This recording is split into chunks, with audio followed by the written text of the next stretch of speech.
चला सगळ्यांना शुभ दुपार। मस्त कडकडीत ऊन पडलेले बाहेर बाहेर पडू नका, अतिशय त्रास होतो या उन्हाचा।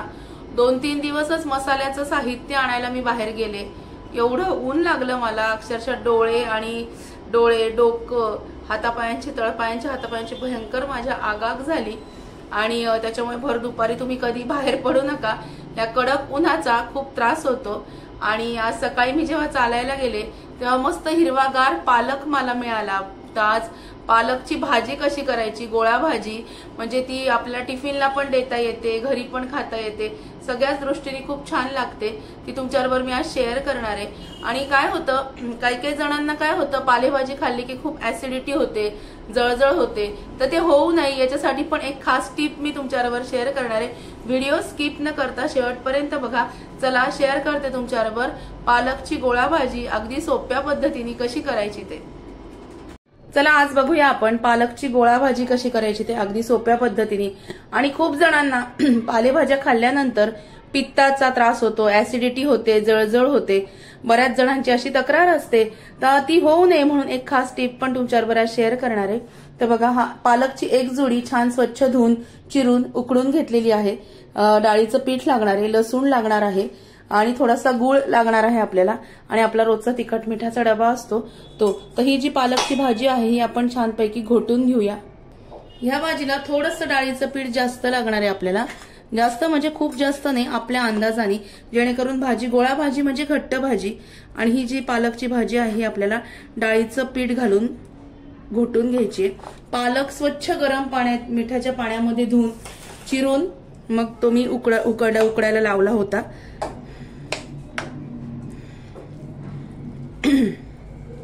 हे बघा, अशा पद्धतीने ही भाजी जी आहे ही घोटून घ्यायची। पालक मात्र आणल्यानंतर स्वच्छ धुवायचा मिठाच्या पाण्यामध्ये, आणि मगच तो पालक आपण चिरायचा। चिरल्यावर सुद्धा धुवून घ्यायचा आणि मग निथळत ठेवायचं। पानं अगदी कोरडी झाली की चिरायची, चिरल्यानंतर धुवून मस्तपैकी रोळीवरती ठेवायचा, उकळून घ्यायचा छान, मग पाण्यामध्ये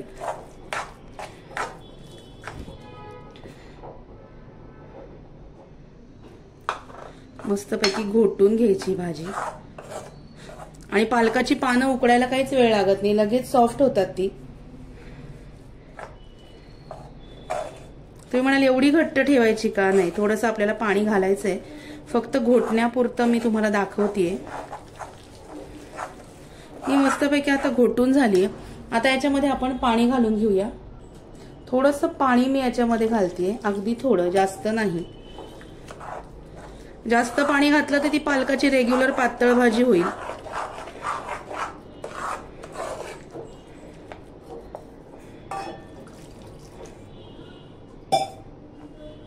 हे बघा,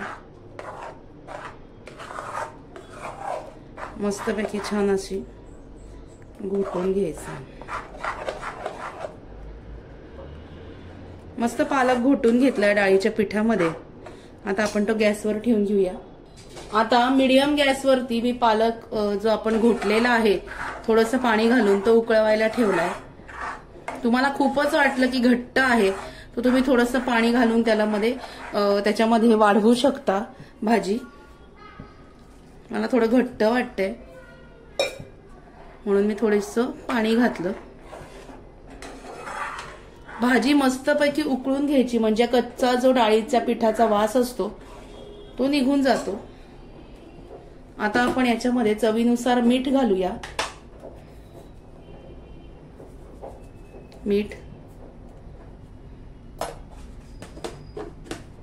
मीठ घातल्यानंतर छान हलवून घ्यायचं। आणि हा जो गुळाचा खडा मी घेतलेला आहे, थोडासा गुळ, तो गुळाचा खडा का घालायचा? कारण गुळाचा खडा घातल्याने काय होतं, भाजी जास्त जळजळीत होत नाही। आणि जी पित्ताचा त्रास होतो काही लोकांना पालेभाज्या खाल्ल्यानंतर, तो पित्ताचा त्रास होत नाही। मी जेव्हा मेथीच्या भाजीचा व्हिडिओ शेअर केला होता त्याच्यामध्ये पण ही टिप तुम्हाला सांगितली होती आणि खूप उपयुक्त आहे। गुळ जर घातला थोडासा खडा गुळाचा तर पालेभाज्यांनी होणारी जी काही वेळेस जळजळ होते काही लोकांना ती होत नाही, पित्त होत नाही आणि मेन म्हणजे पोट पण खराब होतं काही काही पालेभाज्या खाल्ल्या की. काही जणांचं होतं, काही जणांना पचनही पडतात, काही जणांना पालेभाज्यांनी जळजळ होणे, पित्त होणे, नंतर पोटात गडगड वाजणे, पोट दुखल्यासारखं वाटणे असं होतं. तर त्याच्यामुळे काय करायचं, गुळाचा खडा आपण याच्यामध्ये घालायचा भाजी उकळवताना. म्हणजे ह्या ज्या काही समस्या आहेत ह्या येत नाही. तुम्ही करून बघा, ही टीप वापरून बघा. माझी आजी करायची आणि खरंच खूप उपयुक्त आहे. आता याच्यामध्ये हे आपलं जे लाल तिखट असतं ना, हे लाल तिखट घालायचं अंदाजाने. मी काढून घेतलंय भांड्यात आधीच. लाल तिखट घालायचं. काश्मीरी तिखट वापरलंय, जास्त तिखट नाहीये, म्हणून तुम्हाला वाटेल एवढं लाल भडक आणि एवढं तिखट घातलंय, तसं नाहीये. काश्मीरी तिखट आहे, त्याच्यामुळे त्याचा नुसता रंग असतो आणि तिखट चवीला कमी असतं, मीडियम असतं. हे बघा. आणि आता ही भाजी आपण उकळून घेणार आहोत. तोपर्यंत लसणाची जी फोडणी करणार आहोत, ती जी फोडणी आहे ही वरून आपण भाजी जेव्हा उकळेल तेव्हा भाजीला आपण फोडणी वरतून घालणार आहोत. गुळाच्या खड्याची मात्र टीप तुम्ही लक्षात ठेवा, खूप उपयुक्त टीप आहे आणि खूप युजफुल आहे. कारण काय होतं, ते गुळाचा खडा घातल्यानंतर खरंच या भाज्यांनी जळजळ वगैरे होत नाही. हे बघा, लगेच भाजीला उकळी यायला लागते कारण मस्त घोटून घेतलंय आणि पालक पण छान शिजलेला आहे. हे बघा, मस्त उकळी यायला लागली. आणि ही घट्ट भाजी म्हणजे गोळा भाजी. डाळीचं पीठ लावल्याने भाजीला एक घट्टपणा येतो, मग टिफिनला न्यायला सुद्धा तुम्हाला सोयीचं होतं. आता आपण फोडणी करून घेऊया. फोडणी करेपर्यंत भाजी बारीक गॅसवरती छान शिजवून घ्यायची आहे. हे बघा, मस्त भाजी बारीक गॅसवरती शिजवून घेऊया. तोपर्यंत आपण फोडणी करून घेऊया. चला, आता ही छोटीशी कढई मी फोडणीसाठी ठेवलेली आहे. याच्यामध्ये आपण साधारणतः तेलातल्या 2 पळ्या तेल घालून घेऊया. साधारणतः तेलातल्या 2 पळ्या तेल मी याच्यामध्ये फोडणीसाठी घेतलंय. तोपर्यंत भाजी इकडच्या गॅसवरती मी शिजायला ठेवलेली आहे.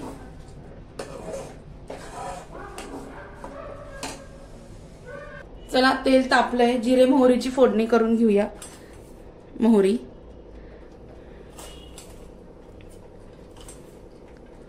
थोडेसे जिरे,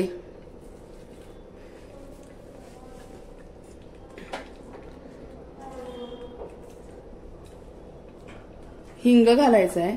फोडणी तडतडल्यानंतर हिंग घालणार आहोत आपण. हिंग,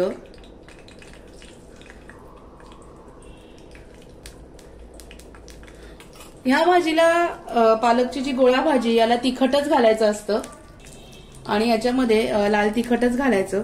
जेव्हा तुम्ही अगदी पातळ भाजी करता तेव्हा मिरची घातली तरी चालेल, पण पालकची जी ही गोळा भाजी आहे याला लाल तिखटच लागतं.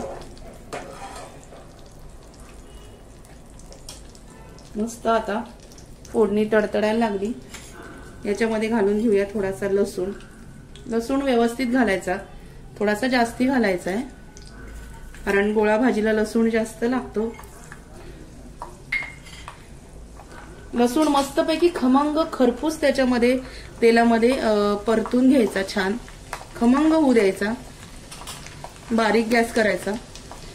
खमंग लसूण व्हायला लागल्यानंतर गॅस तुम्ही बंद केला तरी सुद्धा चालेल कारण लसूण जळता कामा नये.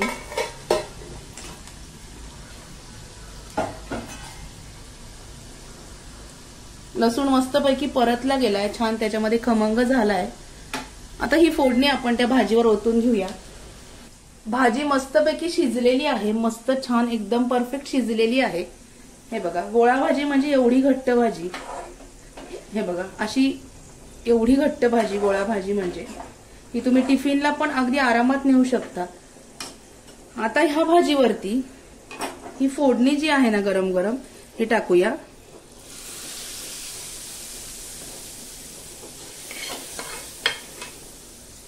खूप सुंदर लागते ही भाजी. नक्की तुम्ही या पद्धतीने करून बघा आणि मला कळवा. खूप छान लागते. हे बघा, आणि या भाजीला थोडंसं तेल जास्ती लागतं आणि लसूण जास्ती लागतो तरच त्याला चव येते, नाही तर ती पांचट लागते. व्यवस्थित जर तुम्ही फोडणी छान खमंग घातली तर खूप मस्त लागतं. आणि तेल खूप लागतं, तेल तुम्ही खूप घातलंय असं नाहीये. ह्या भाजीसाठी थोडंसं किती अर्धा पाऊण पळी तेल फक्त थोडंसं जास्ती लागतं.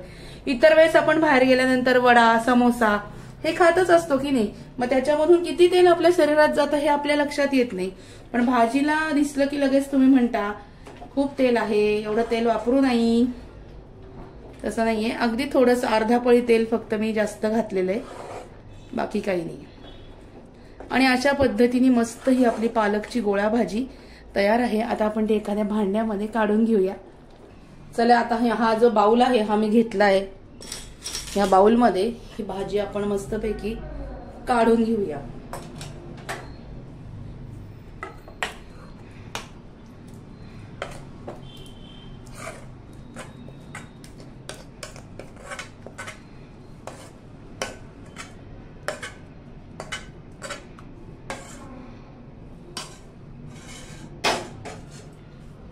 हे बघा, आपली पालकची गोळा भाजी तयार आहे. पालकच्या मेथीच्या भाजीमध्ये कोथिंबीर घालायची नाही, चव बिघडते.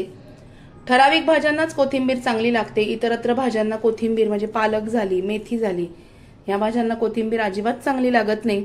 तर पालक आणि मेथीच्या भाजीमध्ये कोथिंबीर घालायची नाही, त्याने चव बिघडते. आणि हे बघा, मस्तपैकी पालकची गोळा भाजी तयार आहे. आजचा व्हिडिओ तुम्हाला कसा वाटला? व्हिडिओ आवडला असेल तर व्हिडिओला लाईक करा, शेअर करा आणि सबस्क्राईब करा. मस्तपैकी पालकची गोळा भाजी, ही भाजी आपण डब्याला पण अगदी इझिली नेऊ शकतो. त्यातून रस्सा वगैरे गळायचा काहीही प्रश्न येत नाही. आणि ही भाजी नक्की करून बघा, मला कमेंट करून कळवा. भेटूया अशाच नवीन व्हिडिओमध्ये नवीन विषयाबरोबर उद्याला. तोपर्यंत मस्तपैकी पालकची भाजी करून बघा आणि त्याचा आस्वाद घ्या. चला, भेटूया. Bye bye.